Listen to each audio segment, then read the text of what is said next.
Hello दोस्तों, हाय। स्वागत है आपका मेरे यूट्यूब चैनल पे। और आज की कहानी है मुंशी प्रेमचंद्र की मिस पद्मा। कानून में अच्छी सफलता प्राप्त कर लेने के बाद मिस पद्मा को एक नया अनुभव हुआ। वह था जीवन का सूनापन। विवाह को उसने एक अप्राकृतिक बंधन समझा था और निश्चय कर लिया था कि स्वतंत्र होकर जीवन का उपभोग करूंगी। एमए की डिग्री ली, फिर कानून पास किया और प्रैक्टिस शुरू कर दी।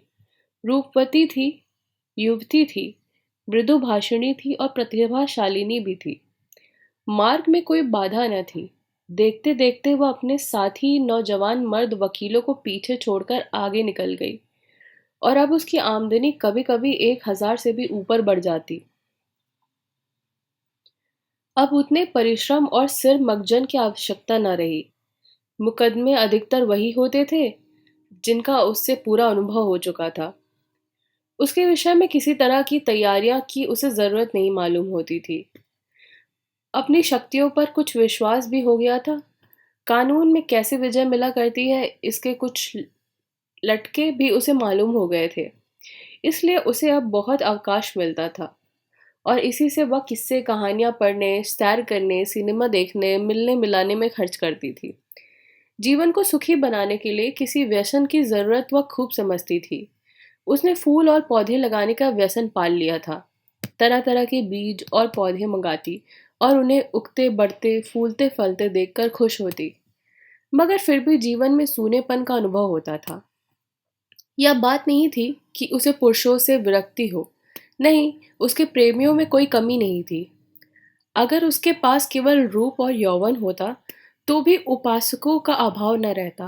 मगर यहाँ तो रूप और यौवन के साथ साथ धन भी था। फिर रसिक वृंद क्यों चूक जाते। पद्मा को विलास से घृणा नहीं थी। घृणा थी परिधीनता से, विवाह को जीवन का व्यवसाय बनाने से।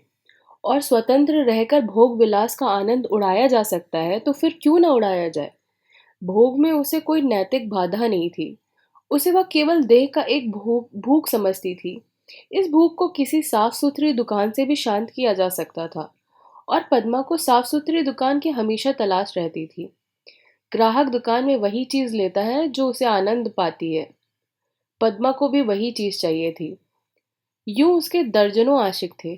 कोई वकील, कोई प्रोफेसर, कोई डॉक्टर, कोई रईस। मगर ये सबके सब अय्याश थे, बेफिक्र, केवल भौरे की तरह रस लेकर उड़ जाने वाले।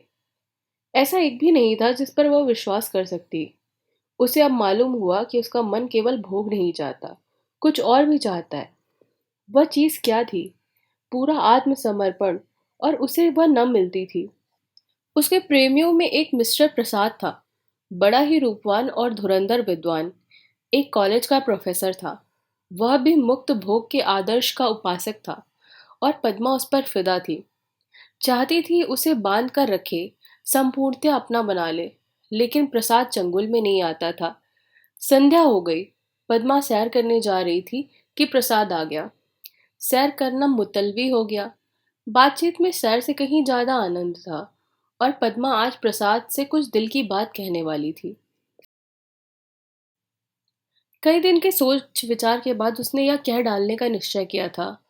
उसने प्रसाद की नशीली आंखों से आंखें मिलाकर कहा, तुम यहीं मेरे बंगले में आकर क्यों नहीं रहते? प्रसाद ने कुटिल विनोद के साथ कहा, नतीजा यह होगा कि 2-4 महीने में यह मुलाकात भी बंद हो जाएगी। मेरी समझ में नहीं आया, तुम्हारा क्या आशय है? आशय वही है जो मैं कह रहा हूं। आखिर क्यों? मैं अपनी स्वतंत्रता न खोना चाहूंगा। तुम अपनी स्वतंत्रता न खोना चाहोगी। तुम्हारे पास तुम्हारे आशिक आएंगे, मुझे जलन होगी। मेरे पास मेरी प्रेमिकाएं आएंगी, तुम्हें जलन होगी। मनमुटाव होगा, फिर वैमनस्यता होगा और तुम मुझे घर से निकाल दोगी। घर तुम्हारा ही है, मुझे बुरा ही लगेगा। फिर यह मैत्री कैसे निभाओगी? दोनों कई मिनट तक मौन रहे। प्रसाद ने परिस्थिति को इतने स्पष्ट, बेलगाम, लठमार शब्दों में खोलकर रख दिया था कि कुछ कहने की जगह ही नहीं मिलती थी। आखिर प्रसाद ही को नुक्सा सूझा। बोला, जब तक हम दोनों यह प्रतिज्ञा न कर लें कि आज से मैं तुम्हारा हूं और तुम मेरी हो, तब तक एक साथ निर्वाह नहीं हो सकता। तुम यह प्रतिज्ञा करोगे? पहले तुम बतलाओ। मैं करूंगी तो मैं भी करूंगा, मगर एक बात के सिवाय मैं और भी बातों से स्वतंत्र रहूंगी, और मैं भी एक बात के सिवाय हर बात पर स्वतंत्र रहूंगा। मंजूर? मंजूर। तो कब से? जब से तुम कहो। मैं तो कहती हूँ कल से ही। तय। लेकिन अगर तुमने इसके विरुद्ध आचरण किया तो? और तुमने किया तो? तुम मुझे घर से निकाल सकती हो, लेकिन मैं तुम्हें क्या सजा दूंगा? तुम मुझे त्याग देना, और क्या करोगे? जी नहीं, तब इतने से चित्त की शांति नहीं मिलेगी। तब मैं चाहूंगा तुम्हें जलील करना, बल्कि तुम्हारी हत्या करना। तुम बड़े निर्दयी हो प्रसाद। जब तक हम दोनों स्वाधीन हैं, हमें किसी का कुछ करने का हक नहीं। लेकिन एक बार प्रतिज्ञा में बन जाने के बाद, फिर ना मैं उसकी अवज्ञा कर सकूंगा, ना तुम कर सकोगी। तुम्हारे पास दंड का साधन है, मेरे पास नहीं है। कानून मुझे कोई भी अधिकार नहीं देगा। मैं तो केवल अपने पशु बल से प्रतिज्ञा का पालन करूंगा। लेकिन तुम्हारे इतने नौकरों के सामने मैं अकेला क्या कर सकता हूँ? तुम तो चित्र का श्याम पक्ष ही देखते हो। जब मैं तुम्हारी हो ही रही हूँ, तो यह मकान, नौकर चाकर और जायदाद सब कुछ तुम्हारा है। हम तुम दोनों जानते हैं कि ईर्ष्या से ज्यादा घृणित कोई सामाजिक पाप नहीं। तुम्हें मुझसे प्रेम है या नहीं, मैं नहीं कह सकती, लेकिन तुम्हारे लिए मैं सब कुछ सहने, सब कुछ करने को तैयार हूँ। दिल से कहती हूँ पद्मा, सच्चे दिल से। मगर न जाने क्यों तुम पर विश्वास नहीं आ रहा। मैं तो तुम्हारे ऊपर विश्वास कर रही हूँ। या समझ लो, मैं मेहमान बनकर तुम्हारे घर में ना रहूंगा, स्वामी बनकर रहूंगा। तुम घर के स्वामी ही नहीं, मेरे स्वामी बनकर रहोगे। मैं तुम्हारी स्वामिनी बनकर रहूंगी। प्रोफेसर प्रसाद और मिस पद्मा दोनों साथ रहते थे और प्रसन्न है। दोनों ही ने जीवन का जो आदर्श मन में स्थिर कर लिया था, वह सत्य ही बन गया। प्रसाद को केवल 200 रुपये वेतन मिलता है, मगर अब वह आमदनी का दुगना भी खर्च कर सकता है, तो परवाह नहीं। पहले वह कभी कभी शराब पीता था, अब रात दिन शराब में मस्त रहता है। अब उसके लिए अलग ही अपनी कार है, अपने नौकर हैं, तरह तरह की बहुमूल्य चीजें मंगवाता है, और पद्मा बड़े हर्ष से उसकी सारी फिजूल खर्चियां बर्दाश्त करती है। नहीं, बर्दाश्त करने का प्रश्न नहीं, वह खुद उसे अच्छे से अच्छे सूट पहनाकर, अच्छे से अच्छे ठाट में रखकर प्रसन्न होती है। जैसे घड़ी इस वक्त प्रोफेसर प्रसाद के पास है, शहर में बड़े से बड़े रईस के पास नहीं होगी। और पद्मा जितना उससे दबती है, प्रसाद उतना ही उसे दबाता है। कभी कभी उसे नागवार भी लगता है, पर किसी अज्ञात कारण से अपने को उसके वश में पाती है। प्रसाद को जरा भी उदास या चिंतित देखकर उसका मन चंचल हो जाता है। उस पर आवाजें कसी जाती हैं, फप्तियां चुष्ट की जाती हैं। जो उसके पुराने प्रेमी थे, वे उनसे जलने और कुड़ने का प्रयास भी करते हैं, पर वह प्रसाद के पास आते ही सब कुछ भूल जाती है। प्रसाद ने उस पर पूरा आधिपत्य पा लिया था, और उसने इसका ज्ञान पद्मा की बारीक आंखों में पड़ा है, और उसका आसन अच्छी तरह पा गया है। मगर जैसे राजनीति के क्षेत्र में अधिकतर दुरुपयोग की ओर जाता है, उसी तरह प्रेम के क्षेत्र में भी वह दुरुपयोग की ओर जाता है, और जो कमजोर है वो तनाव देना पड़ता है। आत्माभिमानी पद्मा अब प्रसाद की लौंडी थी, और प्रसाद उसकी दुर्बलता का फायदा उठाने से क्यों चूकता। उसने कील की पतली नोक चुभा दी थी, और बड़ी कुशलता से उत्तरोत्तर उसे अंदर ठोकता जा रहा था। यहाँ तक कि उसने रात को देर से घर आना शुरू किया। पद्मा को अपने साथ न ले जाता, उससे बहाने करता कि मेरे सर में दर्द है, और जब पद्मा घूमने जाती तो अपनी कार निकाल लेता और उड़ जाता। 2 साल गुजर गए, और पद्मा को गर्व था। वह स्थूल भी हो सकती थी। उसके रूप में पहले से नवीनता और मादकता नहीं रह गई थी। वह घर की मुर्गी थी, साग बराबर। एक दिन इसी तरह पद्मा लौट कर आई तो प्रसाद गायब थे। वह झुंझला उठी। इधर कई दिनों से वह प्रसाद का रंग बदला हुआ देख रही थी। आज उसने कुछ स्पष्ट बातें कहने का साहस बटोरा। 10 बज गए, 11 बज गए, 12 बज गए।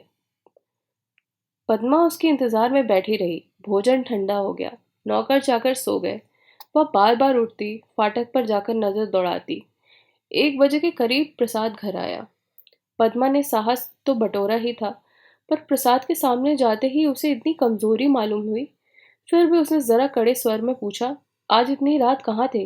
कुछ खबर है कितनी रात गई? प्रसाद को वह इस वक्त सुंदर की मूर्ति लगी।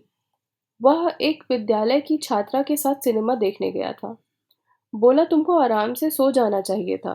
तुम जिस दिशा में हो उसमें तुम्हें जहां जहां तक हो सके आराम करना चाहिए। पद्मा का साहस कुछ प्रबल हुआ। तुमसे मैं जो पूछती हूँ उसका जवाब दो।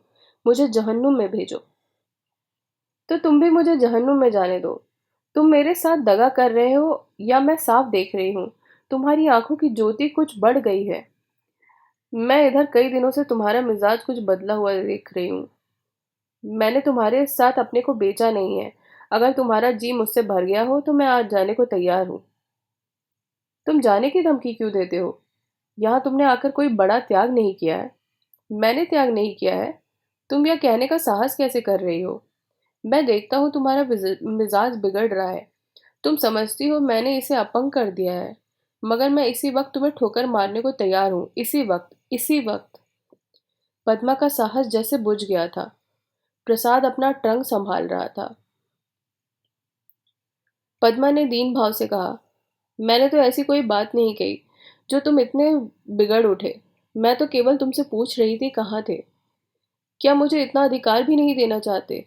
मैं तो तुम्हारी इच्छा के विरुद्ध कोई काम नहीं करती और तुम मुझे बात बात पर डांटते रहते हो। तुम्हें मुझ पर जरा भी दया नहीं आती। मुझे तुमसे कुछ भी तो सहानुभूति मिलनी चाहिए। मैं तुम्हारे लिए क्या कुछ करने को तैयार नहीं हूँ।